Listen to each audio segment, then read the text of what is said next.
साथ में इसके एस ब्लॉक है।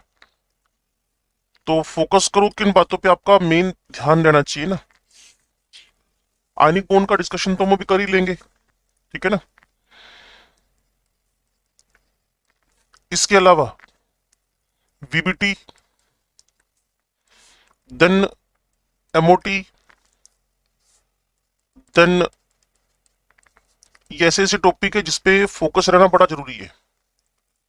वीएससीपीआरटी, ठीक है जी, और डाइपोल मूवमेंट, इन बातों पे ध्यान देना बड़ा जरूरी है। तो ऑक्टेट रूल वगैरह फालतू की बातें हो गई हैं, लेकिन पता है आपको है कि ऑक्टेट रूल का मतलब क्या है। Electronic theory of the chemical bonding, electronic theory of the chemical bonding. अगर आपको केमिकल बॉन्ड बनाना है, अगर आपको केमिकल बॉन्ड बनाना है तो इनर्टनेस ऑफ नोबल गैसेस को ध्यान रखा गया। Inertness of the noble gases, inertness of the noble gases को ध्यान में रखा गया। ध्यान में किसने रखा? एक था लुइस, दूसरा था कोसेल। क्लियर है? LEWISKOSSEL। इसी का दूसरा नाम हमने पता क्या रख दिया? Electronic theory of the chemical bonding. अगर केमिकल बॉन्ड बनाना हो तो उसकी इलेक्ट्रॉनिक थ्योरी, सिंपल सा रूल है, इलेक्ट्रॉन या तो डोनेट हो जाए, इलेक्ट्रॉन या फिर एक्सेप्ट हो जाए, या इलेक्ट्रॉन क्या हो जाए? शेयर हो जाए। बड़ी सिंपल सी बात है। अगर इलेक्ट्रॉन डोनेट एक्सेप्ट हो तो जो बॉन्ड बनेगा उसका नाम आपको भी पता है, मुझे भी पता है, that is known as the ionic bond. इसी को दूसरा नाम क्या दे दिया आपने? Electrovalent bond. Ionic bond, electrovalent bond. और यहां दो बॉन्ड आ गए। जो म्यूचुअल शेयरिंग से बनेगा, जो म्यूचुअल शेयरिंग से बनेगा उसका नाम दे दिया उसने कोवेलेंट बॉन्ड। और जो म्यूचुअल शेयरिंग की जगह पे सिंगल साइडेड शेयरिंग से बनेगा, पूरा चैप्टर पढ़ चुके हो आप लोग ना, सिंगल साइडेड शेयरिंग से बनेगा, क्योंकि बनने के बाद कोऑर्डिनेट कोवेलेंट जैसा ही हुआ है। बनने के बाद कोऑर्डिनेट कोवेलेंट जैसा ही होता है। तो केमिकल बॉन्डिंग में ये सारे के सारे टॉपिक इंपॉर्टेंट है। उसके बाद ऑक्टेट रूल, लुइस कोसेल ने बताया इनर्टनेस ऑफ नोबल गैसेस को टारगेट करके कि आपके पास इलेक्ट्रॉन डोनेट एक्सेप्ट करके भी बॉन्ड बन सकता है। हमने कहा हाँ जी बिल्कुल बन सकता है। इलेक्ट्रॉन शेयरिंग से भी बॉन्ड बन सकता है। हमने जी बिल्कुल बन सकता है। तो सबसे पहले हमने कौन सा बॉन्ड बनाने की कोशिश करनी है? Ionic bond, electrovalent bond. ध्यान से सुनते और समझते रहना। क्लियर ना? तो अगर आपने आयनिक बॉन्ड बनाना है, if you want to make the ionic bond, तो सिंपल सी बात, उसके अंदर कौन होनी चाहिए? आयंस। अगर आपने आयनिक बॉन्ड बनाना है तो आपके पास सिंपली कौन होनी चाहिए? आयंस। आयंस के बीच में कौन सा फोर्स इफेक्टिवली काम करेगा? Electrostatic force of attraction. एक होएगा कैटायन, दूसरा होएगा एनायन। उन कैटायन एनायन के बीच में वर्किंग जो है वो है electrostatic force of attraction. Electrostatic force of attraction, ठीक है जी। कैटायन जनरली मेटल्स में से आएंगे, लेकिन कभी कभी नॉन मेटल का ग्रुप भी। अब तो आप 11वीं में थोड़ी हो, 12वीं की तैयारी कर चुके हो। नॉन मेटल्स का ग्रुप भी कैटायन का रोल कर सकता है। लाइक अमोनियम, लाइक आपके पास अमोनियम जैसा ही PCl4+, ये सब कौन है? नॉन मेटल के ग्रुप्स हैं। एनाइंस जनरली नॉन मेटल की होते हैं, जनरली, ठीक है। Fluoride, chloride, bromide, iodide, sulphate, nitrate, phosphate, ढेरों है, लंबी चौड़ी लिस्ट है आपके पास। क्लियर?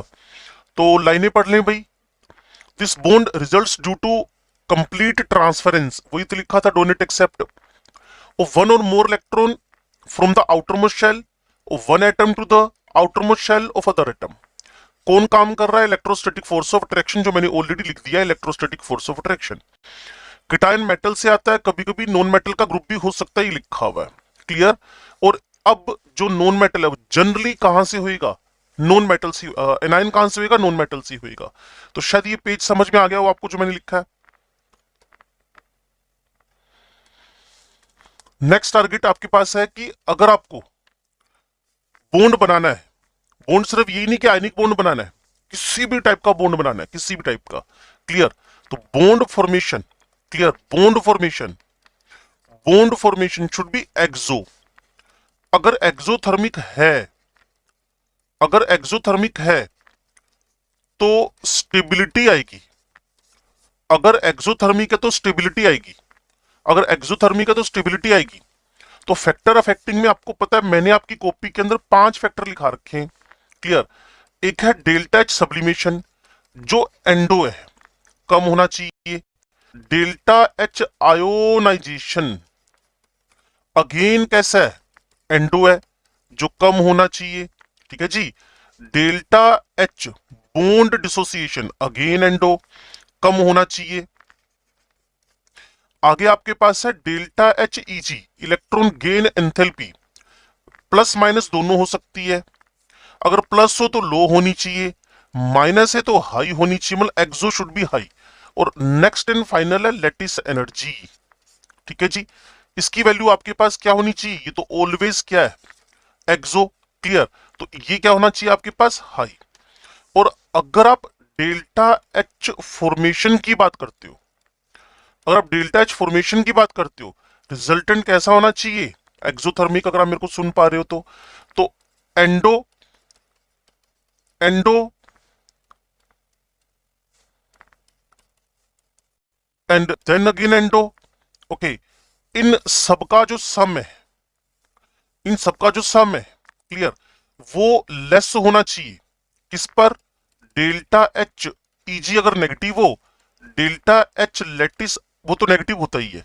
तो इन दोनों के सम से, इन दोनों का, इन तीनों का सम कम होना चाहिए।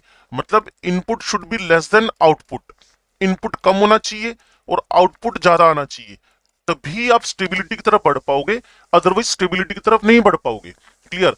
अगर आप 11वीं क्लास सीख रहे हो, उसके साथ 12वीं मर्ज कर दो, आपको याद होएगा ऑक्सीजन का फॉर्मेशन, सॉरी ओजोन का फॉर्मेशन एंडोथर्मिक था, तो ओजोन का फॉर्मेशन एंडोथर्मिक था, तो वो क्या हो गया, अनस्टेबल हो गया। तो इसी चीज को थोड़ा सा हाईलाइटेड पोर्शन में लिखा जाए। लेटिस एनर्जी को हम लोग, क्योंकि सब्लिमेशन सारे बच्चे जानते, जानते तो सब कुछ ही है, आयोनाइजेशन भी सब जानते हैं, क्लियर। तो मैं चाहता हूं इसको थर्मोडायनेमिक्स के मोड में सिखा दो। लो जी, Na सॉलिड चेंज हो गया, Na गैस, यहां energy absorb, Na plus gas, again energy absorb, plus half of chlorine gas, 1 mole of ionic solid बन जाना है। इसको डेल्टा एच क्या बोलते हो, फॉर्मेशन। क्लोरीन का बॉन्ड डिसोसिएशन कर दिया, उसका भी हाफ चाहिए होगा क्योंकि एक ही एटम बनाना है, ऑलरेडी गैस फॉर्म में है। डेल्टा एच इजी, कल ही क्वेश्चन देखा था हमने, कुल जब हम कल शाम को डिस्कशन कर रहे थे कि ये सबसे ज्यादा एनर्जी रिलीज होती है। और अगर मैं Na plus cation, Cl minus anion दोनों को मिलाऊं तो NaCl बनेगा, इसमें इलेक्ट्रोस्टैटिक फोर्स ऑफ अट्रैक्शन है, तो यहां लैटिस एनर्जी रिलीज होगी। इस पूरे को हम बोल देते हैं बोर्न हैबर साइकिल, क्लियर है। चाहे तो इसमें हैसलो फंसा दो, बोर्न हैबर साइकिल कर लो, इस चैप्टर को सीख लो। जो मेरे पास सम ऑफ एक्सोथर्मिक प्रोसेस है, सम ऑफ एक्सोथर्मिक प्रोसेस है, should be greater than endothermic process, तभी स्टेबल आयनिक बॉन्ड का फॉर्मेशन होएगा, क्लियर है। तो लैटिस एनर्जी की डेफिनेशन आपके दिमाग में आ गई होगी। जब भी आप गैसियस कटायन को गैसियस एनायन से इलेक्ट्रोस्टैटिक फोर्स ऑफ अट्रैक्शन के थ्रू रिएक्ट करवा दोगे, जोड़ दोगे, आपस में कंबाइन कर दोगे, जब 1 मोल ऑफ सॉलिड बनेगा आयनिक, 1 मोल ऑफ, तो इस पूरे प्रोसेस में जितनी एनर्जी रिलीज हुई, that is known as lattice energy, ठीक है जी। इतनी बात हो सकता है आपके दिमाग में आ गई हो। वेरिएशन ऑफ लैटिस एनर्जी पे कोई ज्यादा तामझाम मुझे आता नहीं है, मुझे तो बस एनर्जी पे तामझाम आता है, एनर्जी पे, कि एनर्जी कोई भी हो वो चार्जेस के डायरेक्टली प्रोपोर्शनल है, और इंटर न्यूक्लियर डिस्टेंस,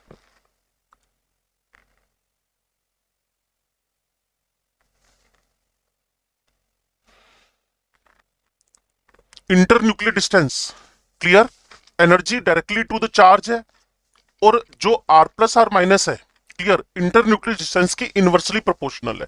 तो सिंपल सी बात है, अगर मेरे पास CaO लिखा हुआ है, मेरे पास इसी के पैरेलल में MgO लिखा हुआ है, ओके, यहां +2 -2 +2 -2, चार्ज बेसिस पे तो हम फेल हो गए। अगर मैं इन दोनों की लैटिस एनर्जी कंपेयर कर रहा हूं तो चार्ज बेसिस पे तो हम फेल हो गए, लेकिन अगर मैं energy on the basis of distance देखूं तो ओ हम फेल हो गए।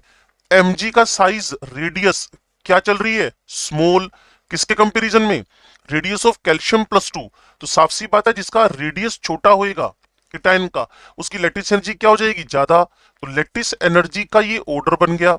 ऐसे ढेरों क्वेश्चन आपको हमारी आरपीएस असाइनमेंट बुलेटिन करने को मिलेंगे, ठीक है जी। तो एनर्जी कोई भी हो, चाहे हाइड्रेशन हो चाहे वो लैटिस हो, वो इंटर न्यूक्लियर डिस्टेंस के इनवर्स ही होगी और चार्ज के डायरेक्टली। और डोमिनेंट फैक्टर जो है, डोमिनेंट फैक्टर, वो आपके पास चार्ज ही होता है। लैटिस एनर्जी का डोमिनेंट फैक्टर हमेशा चार्ज ही होता है,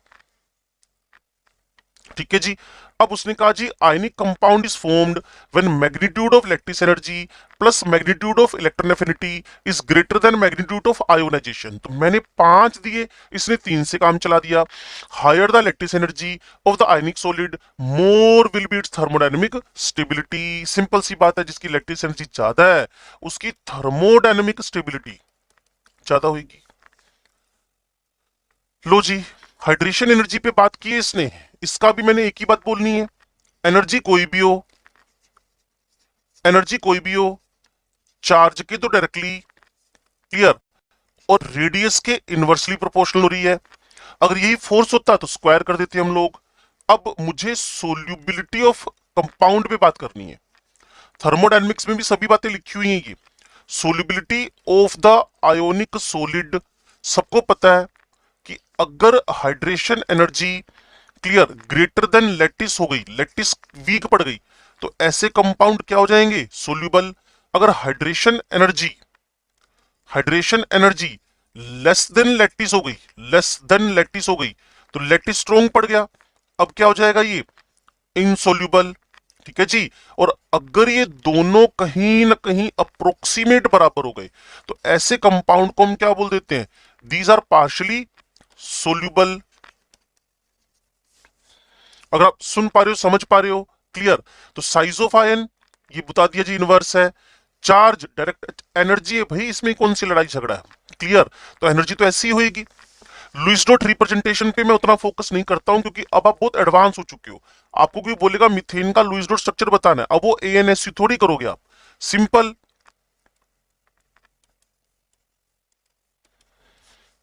ठीक है जी।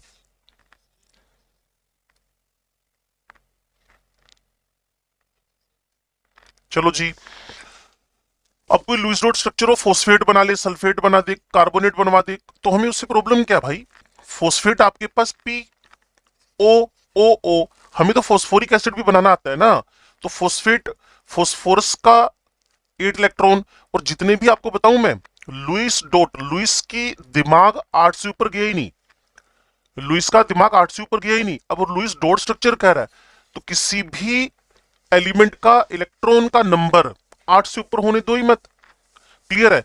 अब फॉस्फोरस को आपने बना दिया, अब यहां जब आप लिखोगे, इसके भी 8 हो गए, इसके भी 8 हो गए, इसके भी 8 हो गए, इसके भी 8 हो गए, वेरी सिंपल, क्लियर ना। अब आप इन सबके पास 8-8 पड़े हुए हैं, फॉस्फेट मैंने बनाना है, तो देख के साफ पता चल जाएगा कि फॉर्मल चार्ज सब पे जो आएगा -1 -1 माइनस, और फॉर्मल चार्ज निकालने का तरीका क्या होता है ये भी आपको बताया था, वैसे ये फॉर्मूला पड़ा हुआ है। वैलेंस इलेक्ट्रॉन्स, फॉस्फोरस की बात कर लें, फॉस्फोरस का फॉर्मल चार्ज, ये फालतू की बात है, इवन मैं ड्रॉपर में तो बिल्कुल नहीं पढ़ाता इसको, उनको साफ मना करता हूं कि आप पढ़ तो रहे हो लेकिन मीनिंगलेस है, क्लियर। सारी चीजें थोड़ी पढ़नी होती है बच्चे। वैलेंस इलेक्ट्रॉन कितने हैं फॉस्फोरस के, 8, वैलेंस इलेक्ट्रॉन, मेरी गलती, वैलेंस इलेक्ट्रॉन कितने हैं, 5, ठीक हो गया। अब यहां जो आपके पास इलेक्ट्रॉन्स हैं, कौन से वाले, लोन पेयर वाले, तो फॉस्फोरस के अभी आपको कोई लोन पेयर दिख नहीं रहे होंगे, लेकिन शेयर्ड तो जरूर दिख रहे होंगे। कितने इलेक्ट्रॉन, 2, 4, 6, 8, ये 0 कर दिया, 8/2 कर दिया, तो आपके पास फॉर्मल चार्ज क्या आ गया, +1 आ गया, ठीक है जी। अब ऑक्सीजन पे निकालोगे, फॉर्मल चार्ज -1 -1 -1 -1, इस पे फॉर्मल चार्ज +1, और नेट जो आएगा वो आपके पास आएगा -3, क्योंकि सबका सम करके तो फॉर्मल चार्ज बनने वाला है ना, -3। Formal charge doesn't indicate real charge, वो तो पता ही है, क्लियर। -3 कोई पूरे मोलिक्यूल का चार्ज, वो तो सबका सम होके आ रखा है, तो doesn't indicate real charge. Coordinate bond की बात कर लें, ज्यादा स्मार्ट हो आप, क्लियर। एक मेरे पास इसमें नीड क्या है, एक मेरे पास एम्प्टी ऑर्बिटल होना चाहिए। वैसे इनको तो नाम भी पढ़े तो भी काम बनेगा, कोई पहली बार थोड़ी पढ़ रहे हो यार।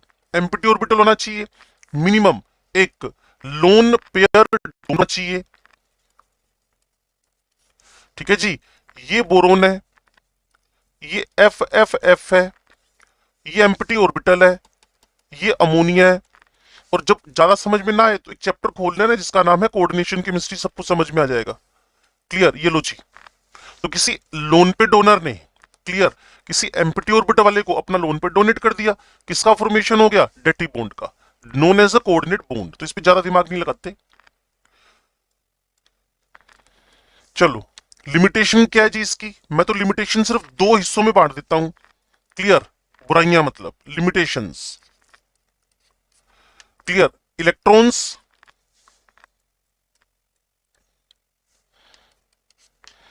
Electrons less than 8 and electrons more than 8, बात खत्म। जब सब कुछ पढ़ लो ना तो एक एक घंटा थोड़ी लगे पे। इलेक्ट्रॉन्स लेस देन 8 इनको बोल दिया जी हाइपोवेलेंट, मोर देन 8 इनको क्या बोल दिया, हाइपरवेलेंट। लेस देन 8, अब लेस देन 8 में डुप्लेट वाले भी हैं, लेस देन 8 में डुप्लेट वाले भी हैं जो हीलियम लाइक है, क्लियर। लेस देन 8 में BF3 भी है, लेस देन 8 में BeCl2 भी है, लेस देन 8 में AlCl3 भी है, लेस देन 8 के अंदर BCl3 भी है, क्लियर। अब अगर मैं मोर देन 8 की बात करूं तो ध्यान से सुन लो, वैसे इनको हाइपर बोला हुआ है, इनको हाइपर, इसको एक नाम और देते हैं हम लोग, सुपर ऑक्टेट, ठीक है जी। 8 से ऊपर हूं तो मैं तो एक जनरल सी बात लिखूंगा, clear. If valency of the element, if the valency of element is greater than ground state valency, खत्म। जैसे मेरे से कोई बोलेगा किसके बारे में, about the PCl5, about the SF4, about the SF6, about the XCF2, about the XCF4, clear. जितने भी मैं कंपाउंड बना रहा हूं, ClF3, ClF5, IF7, तो ये सब अपनी ग्राउंड स्टेट से ऊपर की वैलेंसी शो कर रहे हैं। और जो भी अपनी ग्राउंड स्टेट से ऊपर की वैलेंसी शो करेगा वो सारे के सारे क्या बन जाएंगे, सुपर ऑक्टेट।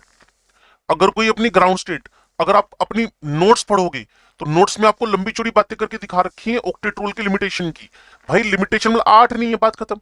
मैं तो लेस देन 8 मोर देन 8 भी लिखने के मूड में नहीं था, मैं ये लिख रहा था क्या, very simple, not equal to 8, बस वो सारे के सारे क्या हो जाएंगे, आपके ऑक्टेट रूल के एक्सेप्शन हो जाएंगे। बात को समझो, रट्टा मत मारो, क्लियर। तो जिसके पास 8 से कम है वो भी, जिसके पास 8 से ज्यादा है वो भी, जो हाइपर वालों को सुपर ऑक्टेट बोल दिया, जिसकी वैलेंसी अपनी ग्राउंड से ऊपर जा रही है, PCl5, SF4, SF6, XCF2, जीरोन के कंपाउंड्स का अलग से कॉलम बना रखा है, चेक कर ले। हाइड्रोजन डुप्लेट वाला है, existence of compound with incomplete octet, वो मेरा ये वाला कॉलम बन गया। Existence of compound with expanded, ये मेरा दूसरा कॉलम बन गया। कंपाउंड विद ओड इलेक्ट्रॉन, हाँ ये जरूर है क्योंकि इवन इलेक्ट्रॉन सिस्टम फॉलो नहीं कर रही है, तो ओड इलेक्ट्रॉन वाले इसके अंदर आ जाएंगे। ये भी exceptional cases of octet rule. अब सोचो ना, एक अनपेड पड़ा तो बॉन्ड कैसे बन गया, well, according to the octet rule तो उसको नोबेल गैस कॉन्फ़िगरेशन आना चाहिए ना। लो जी, नोबेल गैस के कंपाउंड ये मेरे इसी कॉलम में मिल गया जाकर। उसके बाद doesn't account for the shape, ये तो फालतू की बकवास होगी अब ना यार, बेचारे ने ऑक्टेट रूल दे दिया, इनफ है। अब तुम इससे एक्सपेक्ट कर रहे हो कि टेट्राहेड्रल भी समझा दे, ऑक्टाहेड्रल भी समझा दे, ये तो फालतू की बात हो गई है। तो कुल मिलाकर लेस देन 8 मोर देन 8 मतलब limitation of the octet rule, very simple. Covalency क्या जी, कार क्लोरीन लिखकर सबको समझ में आ जाएगी बात। इसकी ग्राउंड स्टेट वैलेंसी 1 है, वैलेंसी इन एक्साइटेड स्टेट 1 3 है, वैलेंसी इन एक्साइटेड स्टेट 2 5 है, वैलेंसी इन एक्साइटेड स्टेट 3 7 है, 1357। तो इसको मैं वैलेंसी और इनको मैं कोवैलेंसी बोल देता हूं, एक्सपेंडेड वैलेंसी बोल देता हूं। तो covalency number of covalent bonds expanded in excited state. तो इसको इतना ज्यादा दम लगाने की नीड नहीं है, सिंपल ग्राउंड स्टेट वैलेंसी और ये इसकी एक्सपेंडेड कोवैलेंसी हो गई। और एक्सपेंडेड होने की कंडीशन क्या है, एक्सपेंडेड होने की कंडीशन क्या है, एक्सपेंडेड होने की कंडीशन क्या है। अगर किसी की वैलेंसी एक्सपेंडेड करनी है तो आपको मिनिमम दो कंडीशन फॉलो करनी पड़ेगी। एक तो पेयर्ड इलेक्ट्रॉन्स हो इन आउटर मोस्ट शेल, और दूसरी बात आपके पास एम्प्टी ऑर्बिटल्स हो, दूसरी बात आपके पास एम्प्टी ऑर्बिटल्स हो। बस अगर ये कंडीशन आपको मिल गई है, अगर ये कंडीशन आपको मिल गई है तो पक्का उसके अंदर एक्सपेंशन होएगा। ठीक है जी। नाइट्रोजन का नाम सुना होगा आपने अपनी लाइफ में कभी, 1s2 2s2 2p3। क्लियर। क्या कोई बता सकता है एनी चांस ऑफ एक्सपेंशन? क्योंकि इसके पास पेयर तो है लेकिन ये नहीं है, इसके पास पेयर्ड इलेक्ट्रॉन तो है लेकिन एम्प्टी ऑर्बिटल नहीं है। लेकिन अगर मैं क्लोरीन लिख रहा हूं, क्लोरीन का नाम तो सुना होगा आपने कभी, वेरी गुड। हाँ भी, ये देवेश ने आज ना बहुत अच्छी बात की है, दिल को छूने वाली बात कर दी आज इसने। कहता है कि कल भी मतलब, और कल कदम ने बोला कल ही, फर्क है। जाना ही पड़ेगा यार, बिना शब्दों की तो बात ही नहीं। मैं कोई शब्द बोलूं हो सकता है तुम्हें बुरा लगे, तो शब्दों पे तुम नहीं जाओगे।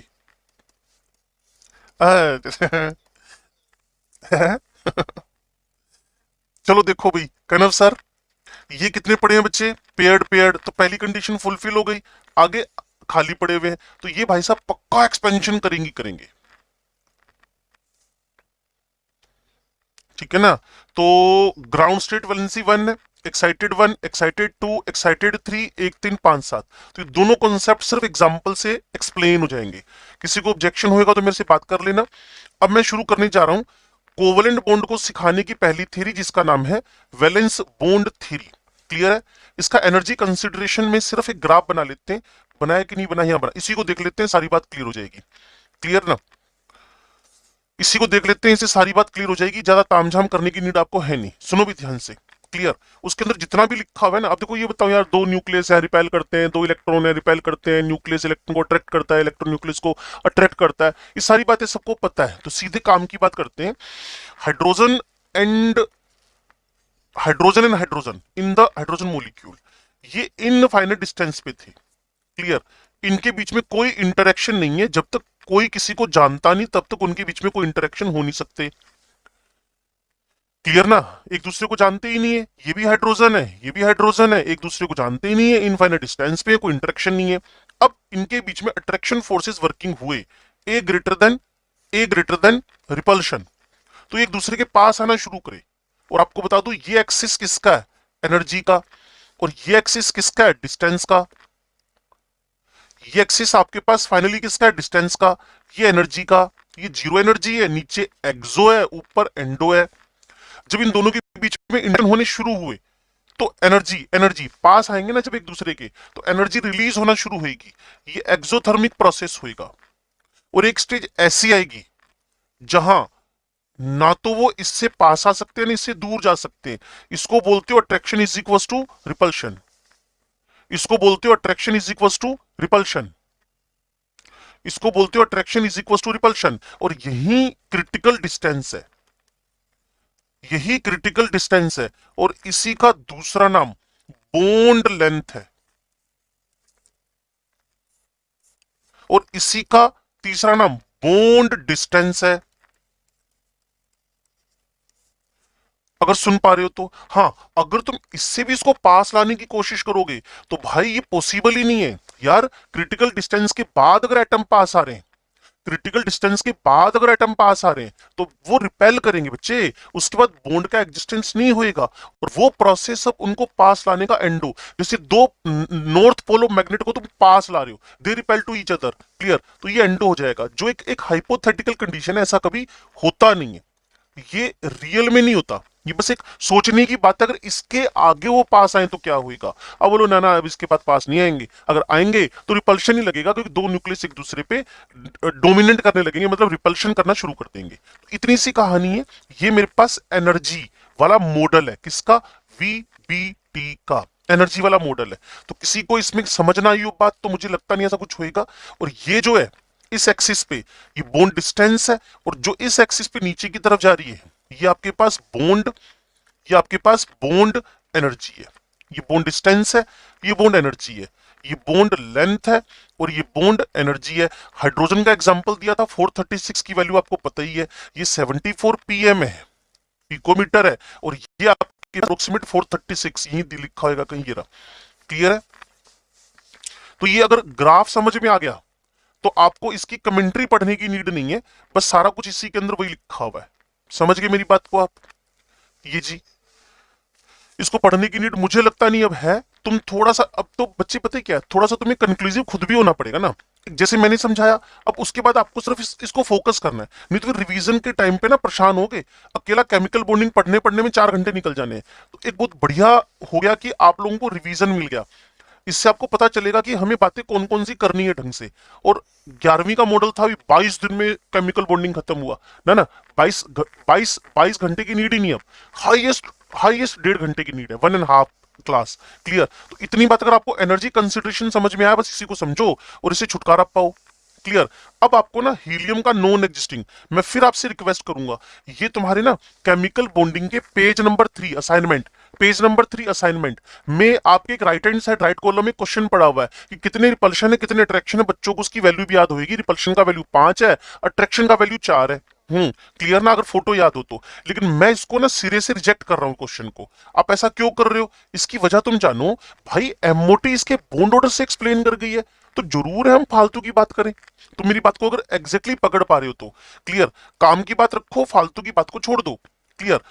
अब इसमें वो अट्रैक्शन रिपल्शन नहीं पूछेगा बच्चे, गारंटीड। वीबीटी से जो एडवांस थ्योरी है वो आपके पास कौन सी वाली है, एमओटी। एमओटी कहती है यार इसका बॉन्ड ऑर्डर 0 है, sigma 1s2, sigma star 1s2, BMO2 ABMO2, bond order 0। कोई पूछेगा He2 एग्जिस्ट क्यों नहीं कर रहा, आप बोलोगे जी बॉन्ड ऑर्डर 0 है, कहानी खत्म करो। हम क्यों फालतू में बात करें, रिपल्शन और ग्रेटर देन अट्रैक्शन ये और वो। क्लियर। तो उसी ग्राफ को इसने अब इस तरीके से समझाने की कोशिश की है कि मान लो हीलियम एक दूसरे के पास आने शुरू करे। क्लियर। गिनना भाई, repulsion 1, repulsion 2, repulsion 3, repulsion 4, repulsion 5, attraction 1, attraction 2, ना attraction 1, attraction 2, attraction 3, attraction 4।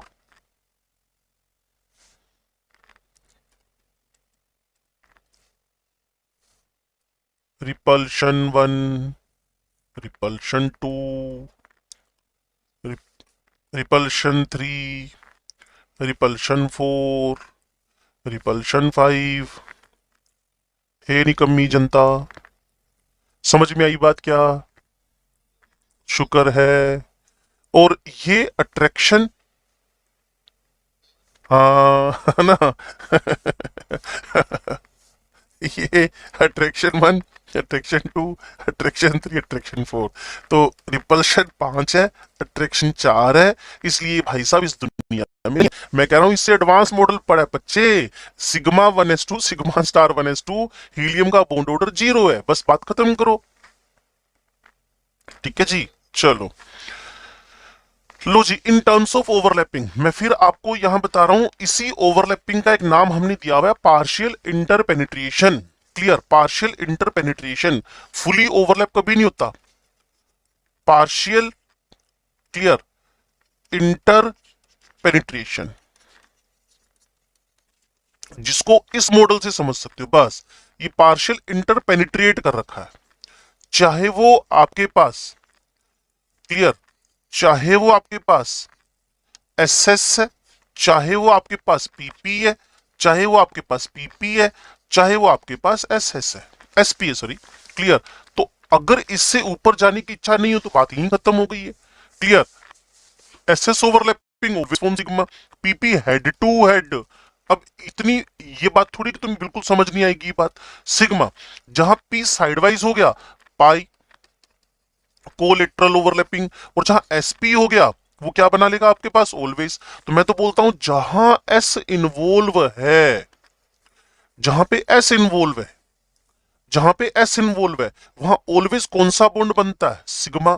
Clear. और पी अगर साइडवाइज हो गया, क्लियर, जिसको आप इनइफेक्टिव ओवरलैपिंग या वीक ओवरलैपिंग बोलते हो, जिसको आप वीक ओवरलैपिंग बोलते हो, वहां कौन सा बॉन्ड बनेगा, पाई। ठीक है ना। यहां सिग्मा, यहां पाई। सिग्मा की वजह से क्या होता है, फ्री रोटेशन। फ्री रोटेशन का मतलब समझते हो बच्चे आप लोग, रोटामर्स। क्लियर। और रिस्ट्रिक्टेड रोटेशन की वजह से आप समझते हो, समझते होते तो बोल देते अब तक, ज्योमेट्रिकल आइसोमेरिज्म।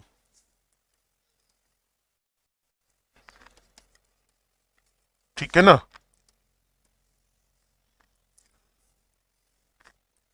और ये सिग्मा नेचर वाइज सिमेट्रिकल है, क्योंकि ये मुझे शेप की इंफॉर्मेशन दे देता है। लेकिन जो मेरे पास पाई है, ये मेरे पास अनसिमेट्रिकल है। ठीक है। ये मुझे शेप की इंफॉर्मेशन नहीं देता कभी भी। बच्चे ऐसे ना, पाई गिनकर कभी हाइब्रिड स्टेट थोड़ी पता चलती है, पाई गिनकर कभी हाइब्रिड स्टेट थोड़ी पता चलती है। क्लियर ना। मान लो तुम्हें एसएस ओवरलैपिंग करवानी है तो H2 एग्जांपल है, मान लो पीपी ओवरलैपिंग करवानी है तो फ्लोरीन क्लोरीन एग्जांपल है। और मान लो तुम्हें पीपी साइडवाइज करवानी है तो O2 N2 एग्जांपल है। और अगर ये एसपी करवाना है तो HF HCl HI एग्जांपल है। इसमें से कोई एग्जांपल को फुल फ्लैश बोर्ड पे करना चाहते हो तो बोलो, समझ में आ गया तो वेल एंड गुड है। हम्म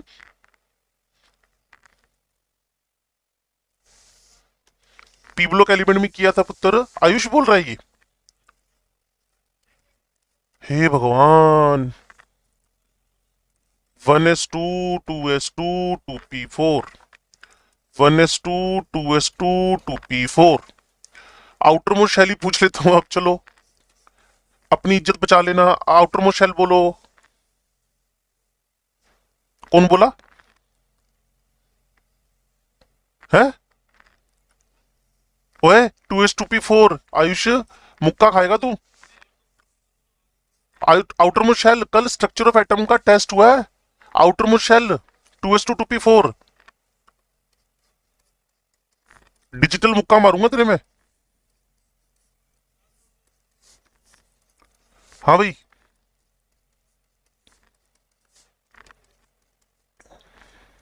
ले भाई। अब मिस्टर आयुष, ये दो पी ऑर्बिटल एक दूसरे के परपेंडिकुलर पड़े हुए हैं। ठीक है बच्चे, दो पी ऑर्बिटल एक दूसरे के परपेंडिकुलर पड़े हुए हैं। पुत्र जी, वीबीटी की मैंने 3 वर्ड्स की पूरी थ्योरी बना रखी है, 3 वर्ड्स की, only 3 words. Sharing of the unpaired electrons. भाई अनपेयर्ड है, हाँ है। भाई अनपेयर्ड है, हाँ है। ये दोनों में सिग्मा बन गया, और ये दोनों साइडवाइज क्लाउड जो वीक ओवरलैपिंग है, ये पाई बॉन्ड बन गया। और पाई दो जगह से ओवरलैप होता है, आपको पता ही है।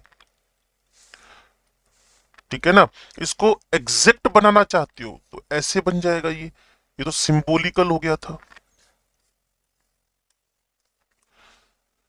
ठीक है जी। तो ये आपके पास डिस्कशन हो रहा है अबाउट द वीबीटी। वीबीटी के दो मॉडल हमने सीखे हुए हैं, कहीं भी इसमें कोई लड़ाई झगड़ा नहीं है।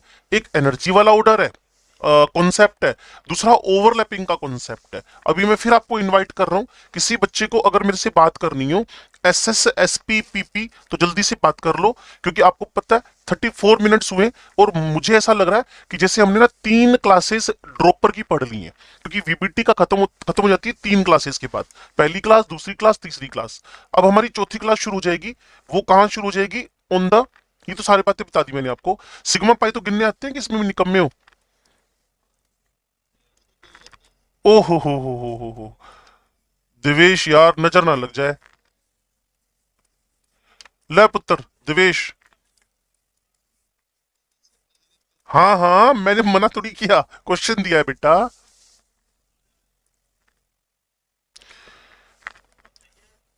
हे महोदय, गिनकर बताएं।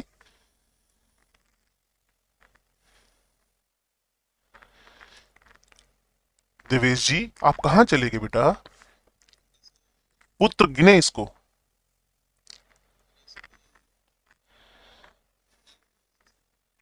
बिल्कुल ठीक है, घबरा क्यों रहा है, बिल्कुल ठीक है। और pi bond, very good, clear. ऐसे ही एक ना तुम्हारे जो बुकलेट है ना बच्चे, उसमें एक साइनोजन है, वो मेरे से ना पूछो, उससे पहले मैं आपको बता दूं, वैसे तो सारे तुम्हें समझ में आ ही जाते हैं। साइनोजन दिया हुआ है उसके अंदर, ये साइनोजन का फॉर्मूला है।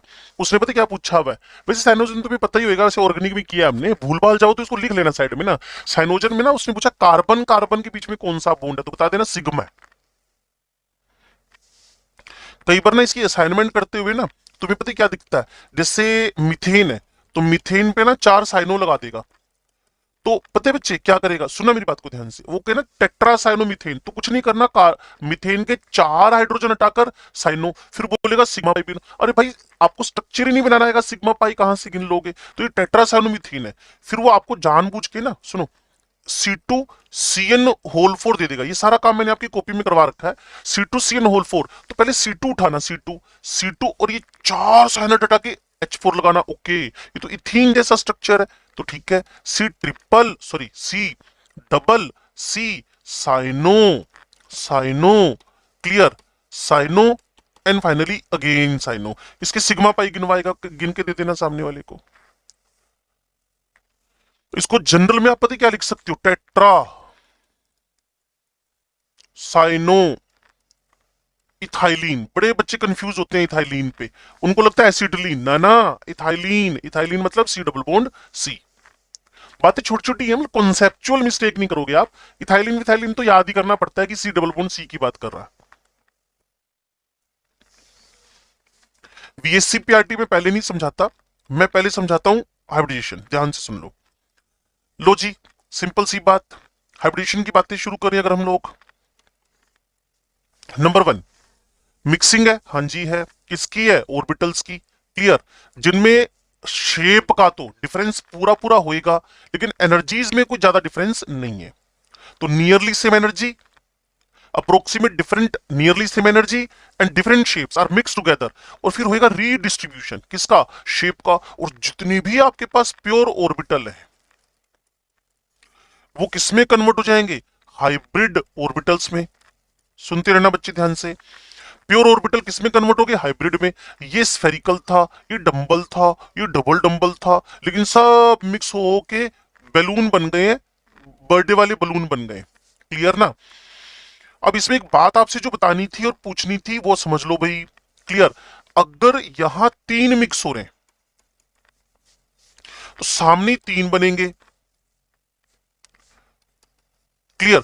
अगर मिक्स होने वाले हाफ है, मिक्स होने वाले एम्प्टी है, मिक्स होने वाले फुलफिल है, तो सामने खुद को रिटेन करेंगे, मतलब समझ गए ना आप लोग। अगर हाफ तो बनेगा हाफ, एम्प्टी तो बनेगा एम्प्टी, फुल तो बनेगा फुल। कुल मिलाकर ये मिक्सिंग है, डन। किसकी, ऑर्बिटल्स की, कौन से ऑर्बिटल की, जिनकी एनर्जी नियरली सेम है, शेप डिफरेंट है। इस पूरे प्रोसेस को नाम आपने क्या दे दिया, हाइब्रिडेशन। कंडीशंस क्या है, वैलेंस शेल में इलेक्ट्रॉन्स होने चाहिए, ऑर्बिटल होनी चाहिए, बोला एनर्जी नियरली सेम होनी चाहिए बच्चे, रट्टे थोड़ी मारने होते हैं यार। एनर्जी नियरली सेम होनी चाहिए, एनर्जी डिफरेंस ऑफ ऑर्बिटल्स कैसा होना चाहिए, लो होना चाहिए, नहीं तो मिक्सिंग में पार्टिसिपेट ही नहीं करेगा भाई। अरे इसी साइंटिस्ट की, पोलिंग की, अगर एक बात और तुम्हें बताऊं, पोलिंग की एक बात तुम्हें और बताऊं, पोलिंग ने क्या कहा था रेजोनेंस के बारे में, उसने क्या कहा था, जो जो जो रेजोनेंस स्ट्रक्चर्स हैं उनकी एनर्जी नियरली क्या होनी चाहिए, सेम होनी चाहिए। अगर किसी की एनर्जी बहुत ज्यादा कम हो गई, कम कम कम कम कम, वो स्टेबल हो गया, तो रेजोनेंस में पार्टिसिपेट ही नहीं करेगा। तो वही तो कह रहा हूं बच्चे, इनका एनर्जी डिफरेंस क्या होना चाहिए, कम होना चाहिए, ठीक है। Should have the nearly same energies out, ये दोनों बातें सेम है, इन दोनों बातों को सेम मानता हूं मैं। चलो, it is not necessary that only half fill, बोल तो रहा हूं एम्प्टी हाफ फुल यही पार्टिसिपेट करेंगे। अगर पार्टिसिपेट करेंगे तो जैसे पार्टिसिपेट करेंगे वैसे बन जाएंगे। तो इसका बड़ा सिंपल सा वर्जन बोल दूं, क्लियर। एक तो number 1 number, number 2 type, number and type both remain same. 3 mix 3 बने, 4 मिक्स 4 बने, 5 मिक्स 5 बने, 6 मिक्स 6 बने, 7 मिक्स 7 बने, जितने मिक्स होंगे उतने बनेंगे।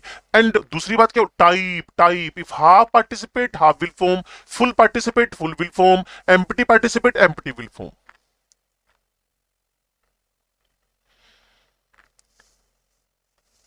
सदमे में चले गए क्या, लो जी, इसने कहा जी प्रमोशन नीडेड नहीं है। मैंने कहा अच्छी बात है, नीडेड नहीं है तो यूं सुन लो बात को ध्यान से।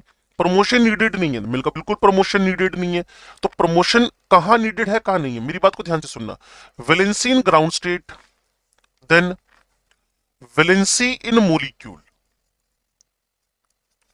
अगर कहीं ना कहीं मैच कर रही है तो प्रमोशन की नीड नहीं है। क्लियर? अगर valency in ground state, valency in molecule match नहीं कर रही है तो एक्साइटेशन प्रमोशन की नीड है। आपको पता है सल्फर की ग्राउंड स्टेट वैलेंसी क्या है?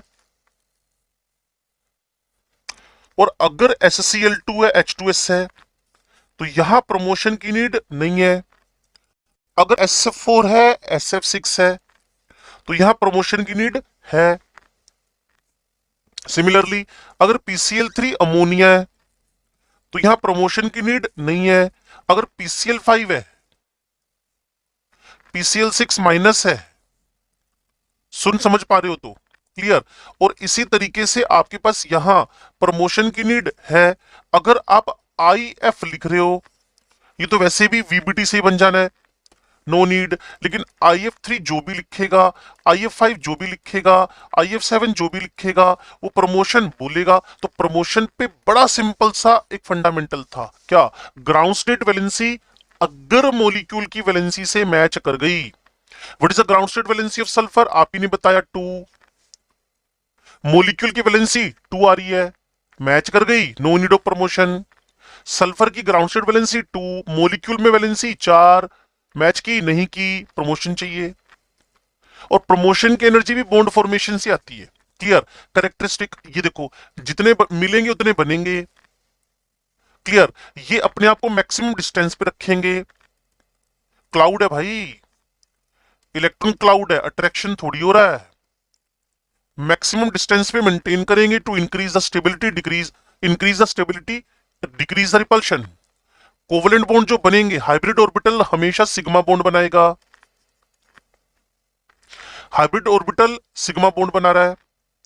डायरेक्शनल सारी बातों में एक ही बात है जो पीछे लिखी थी, जितने मिक्स होंगे उतने बनेंगे। Clear? More direction it will form sigma. तभी तो सिग्मा गिन के हाइब्रिड निकाल देते और हाइब्रिड ऑलवेज फॉर्म सिग्मा। तभी तो सिग्मा गिन के हाइब्रिड निकाल देते और hybrid always form sigma. Clear? Determination का formula n is equal to V plus M C plus A divided by 2, V plus M minus C plus A divided by 2। V4 valence electron बच्चों को पता होगा शायद।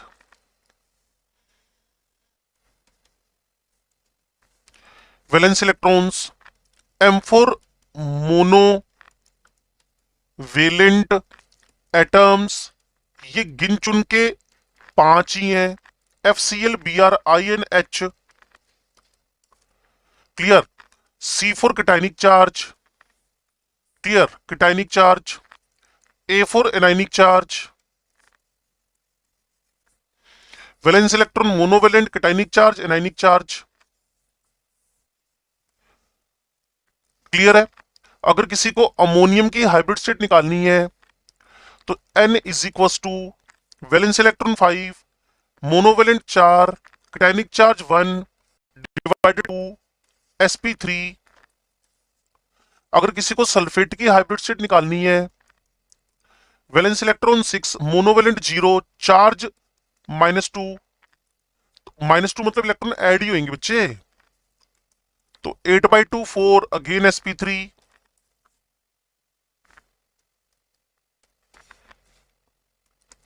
अगर किसी को I3 minus निकालना है तो आयोडीन के आउटर मोस्ट में 7, 2 मोनोवेलेंट है, I माइनस, चार्ज -1 +1 हो गया, 10/2 5 sp3d। n का नंबर अगर 2 है तो sp, 3 है तो sp2, 4 है तो sp3, 5 है तो sp3d, 6 है तो sp3d2, 7 है तो sp3d3। अगर आपके पास n का वैल्यू 2 3 4 5 6 7 है तो sp sp2 sp3 sp3d sp3d2 sp3d3। अगर किसी को IF5 सोल्व करना है तो सीधा 7 + 5/2 कर दो, चार्ज तो है नहीं।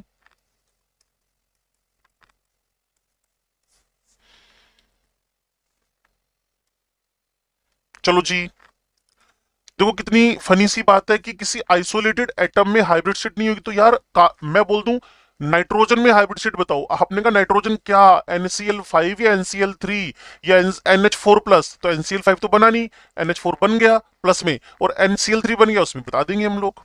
क्लियर। अगर मैं मीथेन बनाना स्टार्ट करता हूं प्योर ऑर्बिटल से, तो भाई मैं मीथेन को according to VBT methane molecule को समझा ही नहीं पाऊंगा। क्यों? कार्बन 1s2 एक्साइटेड ही होता है ऑलवेज। सारी ऑर्गेनिक पढ़ी आपने, कभी कार्बन की वैलेंसी आपने 3 या 2 या 5 देखी हो, तो वहां वहां वो अनस्टेबल होता चला गया, एक अनएक्सेप्टेबल हो गया। कुल मिलाकर जो भी था, ये एस है, ये पी है, ये पी है, ये पी है, SPPP, overlapping overlapping overlapping overlapping. VBT से इसके बॉन्ड एंगल कितने होने चाहिए? 90-90 के 3 एंगल, जो कि टोटली अनएक्सेप्टेबल है। जितनी केमिस्ट्री तुमने पढ़ ली, तुम्हें पता है मीथेन का बॉन्ड एंगल एक्चुअली क्या होता है। ठीक है, तो कुल मिलाकर ये लिखा है उसने कि according to VBT we can't explain the methane molecule. तो इस बात को अब समझना है, तो थोड़ा सा मेरे साथ आगे चलना पड़ेगा। क्लियर। लो जी, ये एक हल्की सी समरी पे नजर मार लो। और sp हाइब्रिड स्टेट है तो 50-50 s और p है। अगर sp2 है तो 33 n66 है। sp3 है तो 25-75 है। अगर dsp2, ये तो अब तो पढ़ ही सकते हो इसको आप लोग, याद करो, निकल Cn होल 4-2। 11वीं क्लास में तो रोक दिया था हमने आपको, केमिकल बॉन्डिंग के अंदर dsp2 मत पढ़ो, अब तो पढ़ सकते हो। क्लियर। निकल का कॉन्फ़िगरेशन कैसा है? 3d8 4s0+2 में। लीगेंड कैसा आ गया? स्ट्रोंग। और आपको बताया था कोऑर्डिनेशन केमिस्ट्री में, कोऑर्डिनेशन नंबर जब 4 हो तो रिवर्स पेयरिंग से सारी एक्सप्लेनेशन दे दो। Cyanide cyanide cyanide cyanide strong ligand है ना बच्चे, तो इसकी हाइब्रिड स्टेट आपके पास क्या हो जाएगी? ये डी था ना। क्लियर। तो यहां आपके पास डी, ये पी था, मेरी गलती है, ये डी sp2 हाइब्रिड स्टेट हो जानी है। तो dsp2 में एक s है, p है, 90 डिग्री का एंगल है, तो d x square minus y square use हो रखा है। और जब तक 3 ना आए, अब ये बातें 11वीं के अकॉर्डिंगली तो अच्छी लगती हैं, लेकिन अब तुम्हें खुद ही पता चल गया होगा कि जब 3 यूज करोगे तो तीनों इकट्ठे x y y z x z use होंगे। जब एक यूज करोगे तो डी जेड स्क्वायर, और दो यूज करोगे तो x square minus y square. अब इकट्ठे तो 2 यूज हो सकते हैं ना, 3 यूज कर रहे हैं तो आपके पास इसके अंदर स्प्लिटिंग हो रखी है। जब आपके पास sp3d है तो d कौन सा है? Z square. जब आपके पास sp3d2 है तो d x square minus y square d z square, क्योंकि दोनों इकट्ठे होते हैं ना स्प्लिटिंग के अकॉर्डिंगली। चैप्टर का नाम कोऑर्डिनेशन केमिस्ट्री, टॉपिक का नाम CFT। और जब sp3d3 करोगे तो ये तो जनरेट यूज होंगे x y y z x z. लो जी, अगर किसी का कोई मोलिक्यूल आपने ड्रॉ करवाना है, चलो बॉन्ड कैरेक्टर तो बाद में देखते हैं। अगर आपने कोई मोलिक्यूल ड्रॉ करवाना है, तो अगर आपने कोई मोलिक्यूल ड्रॉ करवाना है, मोलिकुलर ऑर्बिटल डायग्राम, अगर आपको कोई मोलिक्यूल ड्रॉ करवाना है तो सबसे पहले हाइब्रिड स्टेट निकालो। सबसे पहले हाइब्रिड स्टेट निकालो, फिर प्रमोशन के बारे में सोचो, हो सकता है कि नहीं हो सकता, वो तो तुम्हें पता ही है, मैंने कैसे बताया आपको। प्रमोशन का मतलब है नीड ऑफ एक्साइटेशन। उसके बाद मिक्सिंग विक्सिंग करवा दो। क्लियर। मिक्सिंग करवाने के बाद इन भाई साहब को अरेंज कर दो ऑन डिफरेंट एंगल्स। ठीक है जी। 5वें नंबर पे अकॉर्डिंग टू वीबीटी क्या करवा दो? ओवरलैपिंग। 3-4 मोलिक्यूल मैं आपको एक्सप्लेन कर देता हूं जिससे आपका दिमाग खुल जाएगा।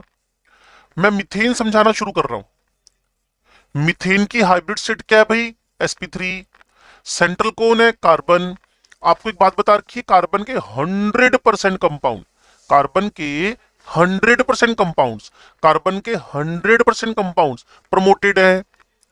1s2, 2s1, 2px1, 2py1, 2pz1। ठीक है जी। एक s3p की मिक्सिंग हो गई। पता नहीं सुन पा रहे हैं कि मैं ही बोले जा रहा हूं कल्ला कल्ला। फाइंड हाइब्रिड स्टेट निकल गई। ठीक है ना। उसके बाद प्रमोशन चेक हो गई। मिक्सिंग, चार मिक्स हो गए। क्लियर, चार मिक्स हो गए। एक एस तीन, तीन पी मिक्स हो गए। कार्बन के अराउंड मिक्सिंग करने के बाद अरेंज करो, टेट्राहेड्रल ऐसे अरेंज करोगे। आपको बताया था जितने मिक्स होंगे उतने बनेंगे, आपको बताया था जितने मिक्स होंगे उतने बनेंगे, जितने मिक्स होंगे उतने बनेंगे। चार मिक्स हुए, चार बने, शक्ल इनकी सबकी एक जैसी हो गई। अब टेट्राहेड्रल अरेंजमेंट में अरेंज हो गए। Last and final VBT. अगर अनपेड है तो ओवरलैप करना ही करना है, अगर अनपेड है तो ओवरलैप करना ही करना है। तो ये मीथेन का स्ट्रक्चर बन गया। ऐसे मान लो आपके दिमाग में इथीन आ रहा हो, ये sp2 है, ये भी sp2 है। सुन पा रहे हो क्या? ये भी sp2 है, ये भी sp2 है। भी कार्बन को बना लिया। कार्बन बनाने के बाद अब हमें एक s2p मिक्स कराने हैं। आपको बताया था ना, अपनी चॉइस नहीं चलानी है, सामने वाले का ऑर्डर चलाना है। अगर हाइब्रिड स्टेट दोनों की sp2 है तो आपको sp2 ही बनानी पड़ेगी। और एक बात और, इनके मिक्स होने के बाद, एक s2p के मिक्स होने के बाद, पता नहीं आप सुन पा रहे हो कि नहीं, पहले हाइब्रिड स्टेट निकाल ली। प्रमोशन पक्का है कार्बन में 100% गारंटी के साथ। मिक्सिंग करवा दीजिए, एक s2p की मिक्सिंग करवा दी। अब अगर आप मुझे एग्जैक्टली सुन पा रहे हो तो इसके पास एक p ऑर्बिटल अभी भी अनहाइब्रिड पड़ा हुआ है। सारी ज्योमेट्रिकल आइसोमरिज्म, अगर आपको ये बात सुनने में नहीं आ रही तो आइसोमरिज्म का ज्योमेट्रिकल पार्ट आपका सुपर वीक है। ये p ऑर्बिटल जो प्योर है, ये तो क्या कर लेगा, हाइड्रोजन से ओवरलैप। ये sp2 ओवरलैप, क्योंकि हम पांचवा स्टेप कर रहे हैं अब। और अब साइड वाइज इसके पास भी अनपेड था, इसके पास भी अनपेड है, इसके पास भी अनपेड, इसके पास भी। ये कौन बॉन्ड बन गया? Pi bond side. और लिखने का तरीका ये हो गया। अब तो आप इतनी स्मार्टनेस शो कर सकते हो कि अगर आपको कोई कह रहा है कि CH2 double bond C HCH3 बनाना है तो सारा रेडीमेड मटेरियल अवेलेबल करवा दो उसको। पहले इस कार्बन पे नजर मारो, sp2 है। फिर अगले कार्बन पे नजर मारो, sp2 है। फिर अगले कार्बन पे नजर मारो, ये sp3 है। अब इसके पास एक एम्प्टी था, सॉरी अनहाइब्रिड, अनहाइब्रिड अनपेयर्ड था। ये वाली पाई बॉन्ड बन गया इन दोनों के बीच। ये हाइड्रोजन, ये हाइड्रोजन, ये हाइड्रोजन, ये हाइड्रोजन, ये हाइड्रोजन, जी प्रोपीन बन गया। क्लियर ना। ऐसे आपको क्यों कहता है कि मुझे ना, जिसको ओलीन बोलते हो या एलीन बोलते हो, वो बनाना है। तो सबसे पहले सेंटर पकड़ो इसका, sp, फिर इसके दोनों साइड पकड़ो, फिर दोनों इसके साइड पकड़ो। क्लियर। इसके पास आपका नोट्स चेक करना, चैप्टर का नाम है ऑप्टिकल आइसोमरिज्म। उसके अंदर ज्योमेट्रिकल के बारे में डिस्कशन किया हुआ है, 3D स्टीरियो के अंदर। तो इसका ओवरलैपिंग इससे हो गया, साइड का ओवरलैपिंग साइड से हो गया, हाइड्रोजन लग गए। एक पार्ट दूसरे पार्ट का परपेंडिकुलर हो गया, अगर आपको याद आ रहा हो तो। ये वाला आपके सामने वाली दीवार है, और ये दो दोनों है, ये आपकी साइड वाली दीवार है। तो ये जो आपकी दीवार है सामने की और साइड वाली दीवार एक दूसरे के 90 डिग्री पर है। तो कुल मिलाकर आपको मैं कहां का घुमाने ले गया, जब आप हाइब्रिड स्टेट से मोलिकुलर ऑर्बिटल डायग्राम बनाते हो तो सबसे पहले हाइब्रिड स्टेट निकाल लो, उसके बाद प्रमोशन चेक कर लो, फिर मिक्सिंग करवा दो अकॉर्डिंग टू नीड। अगर किसी को इसके साथ में PCl5 बनाना है तो आ जाओ, लो जी, हेल्प करो मेरी, अब मैं ही बोलता रहूंगा अकेला क्या, ये स्टेप फॉलो करो।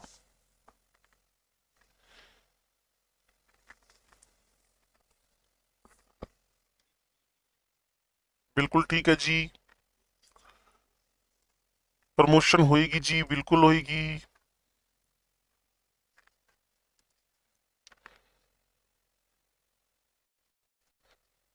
इसमें ना एक चीज और सोचना, अच्छे वाले क्वेश्चन बनेंगे आपसे, कई बार ना एम्प्टी डी पूछेगा,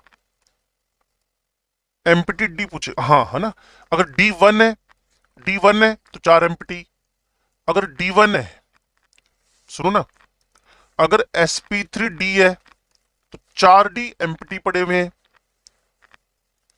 और sp3d2 है तो 3D एम्प्टी पड़े हुए हैं, और अगर sp3d3 है 5 में से 2D एम्प्टी पड़े हुए हैं। तो ये लो जी, प्रमोशन हो गया, एक्साइटेशन हो गया, और अभी भी अगर सुनोगे नहीं तो भाई कोई आपको कुछ कुछ नहीं बिगाड़ सकता आपका कोई। क्लियर ना? हाँ हाँ, वही कर रहा हूँ, वही कर रहा हूँ, वही इरेजर ही ढूंढ रहा हूँ। क्लियर?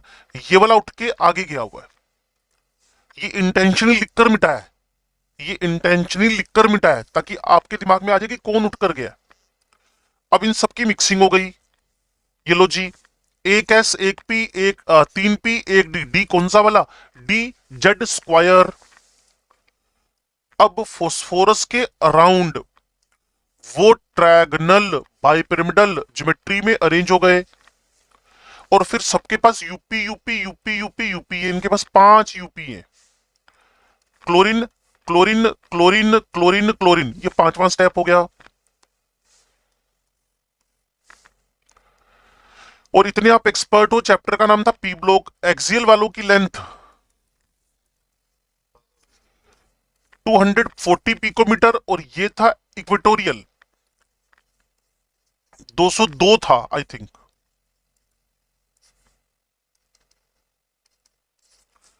हाँ जी, सीधे करने बच्चे, ये तो मैं ना 11वीं पढ़ा रहा हूं ना, मेरी बात नहीं समझे। मैं तो ये मान के चलता हूं ना बच्चे, मैंने मान लिया ना तुम्हें आता है, मैं पढ़ा ही नहीं पाऊंगा। ये ऑलवेज का रूल है, ऑलवेज का रूल पता है क्या है? तभी तो एक क्लास को पढ़ाने के बाद उसी क्लास को दूसरी बात कभी भी पढ़ाओगे ना तो कम टाइम में खत्म होगी। तो टीचर मान के ही चलता है कि इनको पता है, पता है कि नहीं पता वो अलग बात है, मान के ही चलता है इनको पता है। लेकिन अब मैं मान के चल रहा हूं कि नहीं पता है, तो मैं तरीका वही लगा रहा हूं जो 11वीं पे लगता है। तुम्हारा बात ठीक है ना बिल्कुल, अगर तुम्हें कोई SF6 मिल गया तो सीधे ड्रॉ करके परे मारो उसको। फिर ना, ये जो स्टेप्स बताए ना बच्चे, इस चैप्टर में रहते हुए जो स्टेप्स बताए, इससे क्वेश्चन जुड़ जाएंगे कई सारे। जब फाइंड हाइब्रिड स्टेट पहला क्वेश्चन, प्रमोशन चाहिए दूसरा क्वेश्चन, मिक्सिंग किसकी करवाई है तो उसमें डी कौन सा यूज हुआ ये वाला क्वेश्चन, उसी ड्यूरिंग कौन से डी खाली रह गए ये क्वेश्चन, फिर अरेंज किस पे हुए ये क्वेश्चन, ओवरलैपिंग से कौन सा बॉन्ड बना ये क्वेश्चन। तो इससे कई सारे क्वेश्चन होते हैं आयुष। sp3d, ये 3p ओवरलैपिंग है, sp3d। तो देखो, जो मैंने 5 स्टेप लिखे ना, इसमें कम से कम 7-8 क्वेश्चन है इसके अंदर। हाँ जी। हम्म। नहीं, वो इसलिए है ना बच्चे, जब sp2, जब ट्रायगनल प्लेनर बना रहे हो, पिछले साल बताया था आप लोगों को, अगर वही चीज रिपीट करवाना चाहते तो कर देता हूं। ये sp3d2 बना ना, sp3d2, ये सॉरी sp3d, इस इसमें जो sp2 बना, sp2 से प्लेन बनता है ना, तो p के सिमिलर ज्योमेट्री वाला जो भी ऑर्बिटल है, p की सिमिलर ज्योमेट्री वाला जो भी ऑर्बिटल है,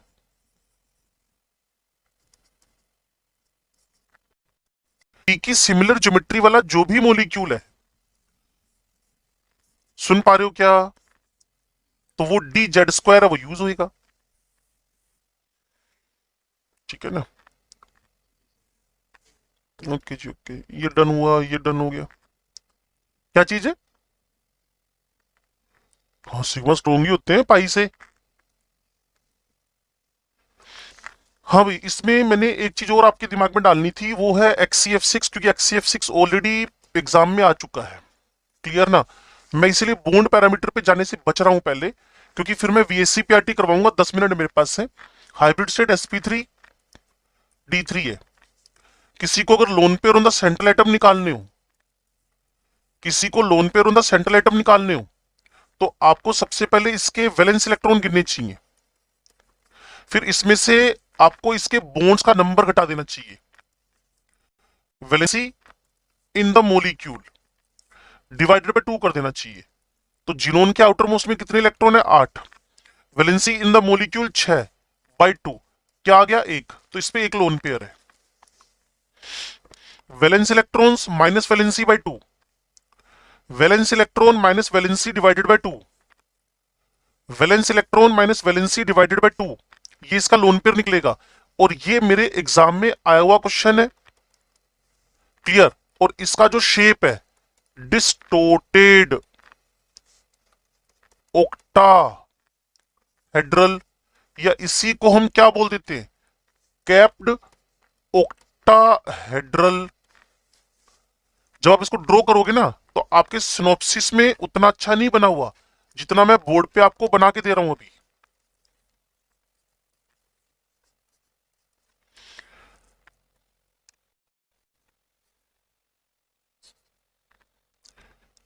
अब ये रेड पेन वाला एफ है और ये लोन पेयर है, F F F F F F.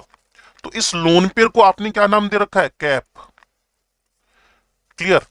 इसी लोन पेयर कॉन्टिन्यूसली मॉलिक्यूल पे क्या कर रहा है? रोटेट कर रहा है। बाकी एफ एफ एफ, बाकी एफ एफ एफ एफ, और लोन पेयर इस पे कॉन्टिन्यूसली क्या कर रहा है? रोटेट कर रहा है। तो हमसे जो पूछा था ना एग्जाम में, उसने पूछा था ज्योमेट्री ऑफ XCF6। कुछ बच्चे कहते पी ब्लॉक के 18वें ग्रुप का, मैंने कहा कहीं से मान लो, एनसीईआरटी में भी कैप ऑक्टाहेड्रल लिखा हुआ है, तो ज्यादा इसमें तामझाम करने की नीड थी नहीं तुम लोगों को।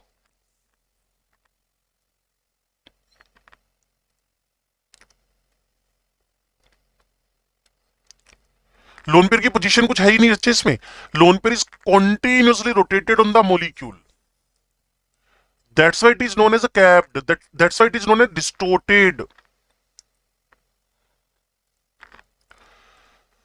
लो जी, अब शेप से समझाने के चक्कर में थोड़ा सा हमें बैक गियर मारना पड़ेगा। बैक गियर का मतलब है आपको अब VSEPRT समझनी पड़ेगी। ठीक है जी? तो VSEPRT समझने के लिए मेरे पास है क्या? Valence shell electron pair repulsion theory, theory of repulsions in between electron pairs. और भाई इलेक्ट्रॉन पेयर अट्रैक्ट थोड़ी करेंगे यार। बॉन्ड पेयर ऑफ इलेक्ट्रॉन होता है एक लोन पेयर ऑफ इलेक्ट्रॉन होता है। सबसे ज्यादा रिपल्शन कौन देगा? ये 2015 का नीट का क्वेश्चन है। क्लियर? प्रीवियस पेपर साथ में निपटाते रहना बच्चे। कोई 10-12 क्वेश्चन असाइनमेंट आरपीएस बुकलेट के रुक जाए, कोई चक्कर नहीं है। प्रीवियस पेपर जरूर कर लेना, बार बार कह रहा हूं। अभी अभी मौका है हाथों हाथ निपटाने का उनको। ज्यादा क्वेश्चन नहीं होते, 30-32 क्वेश्चन से ऊपर नहीं होते एक चैप्टर के अंदर। क्लियर? बीपी एलपी, तो सबसे ज्यादा रिपल्शन कौन देगा? जो जो एक न्यूक्लियस से जुड़ा हुआ है। It is bonded with single nucleus, bonded with single nucleus. ये सिंगल न्यूक्लियस से जुड़ा है, इसलिए ज्यादा रिपल्शन देगा। तो ये वाली बात तो समझ में आ गई होगी कि LP repulsion is greater then LP BP is greater then BP.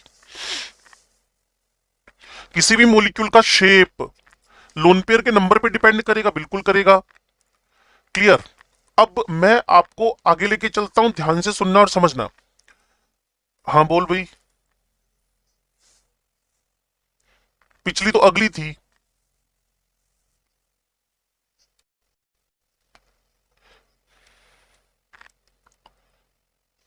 ये हाइब्रिडेशन था, ये प्रमोशन, ये और वो जो भी था। मैंने XCF6 समझाया, बस मुझे याद आ गया। ये XCF6 बच्चे कैप्ड ऑक्टाहेड्रल है। हाइब्रिड स्टेट इसकी sp3d है, d3 है। लोन पेयर निकालने के लिए जो तुम्हारे पास वैलेंस इलेक्ट्रॉन है उसमें से इसकी वैलेंसी घटानी पड़ेगी। वैलेंस इलेक्ट्रॉन 8 है, वैलेंसी 6 है, बाई 2 करोगे तो एक लोन पेयर निकलाएगा। और XCF6 में वो एक सिंगल लोन पेयर एक जगह नहीं टिकता, वो सब जगह घूमता रहता है। That's why it is known as a capped. Okay जी, लो जी मैं पीछे जा रहा था यहां पे। सुनो भाई, एन का value 4, bond pair, lone pair, bond pair, lone pair 0। शायद आप मीथेन की बात कर रहे हो। एग्जैक्टली शेप ज्योमेट्री कैसी होगी?